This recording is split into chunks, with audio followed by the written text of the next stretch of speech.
অন্তরঙ্গ দৃশ্যে অভিনয়ের সময় নানা অস্বস্তিকর ঘটনার কথা প্রকাশ্যে এনেছেন অভিনয় শিল্পীরা। এবার এ প্রসঙ্গে কথা বললেন পদ্মাবত, টাইগার জিন্দা হ্যায়, ওয়ার সিনেমার অভিনেত্রী অনুপ্রিয়া গোয়েঙ্কা। সম্প্রতি সিদ্ধার্থ কাননের সঙ্গে এক সাক্ষাৎকারে জানিয়েছেন, অন্তরঙ্গ দৃশ্যের শুটিং চলাকালীন সহ অভিনেতাদের কারণে দুইবার তিনি চরম অস্বস্তিতে পড়েছিলেন।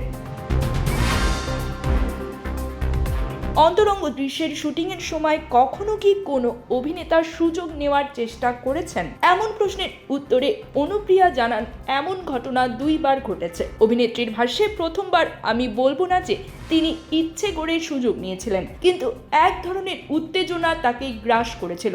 আমি বুঝতে পারছিলাম তিনি উত্তেজিত হচ্ছেন, যা হওয়া উচিত নয়। তখন অস্বস্তি লাগে। এ ঘটনা ঘটেছিল চুম্বনের দৃশ্যে।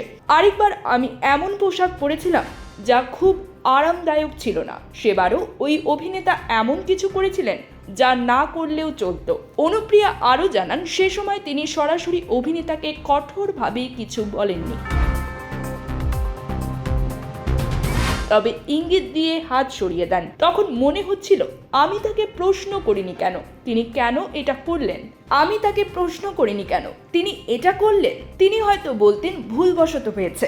তাকে বলেছিলাম পরের থেকে এটা করবেন না, এভাবে করবেন। এরপর তিনি নিয়ম মেনে চলেন। চুম্বনের দৃশ্যেও অনেক অভিনেতা বাড়াবাড়ি করেন, যেটা খুবই অস্বস্তিকর, বলেন অনুপ্রিয়া গোয়েঙ্কা বলিউডে আত্মপ্রকাশ করেন ববি জাসুস ছবির মাধ্যমে। সবশেষ তাকে দেখা গেছে বার্লিন ছবিতে।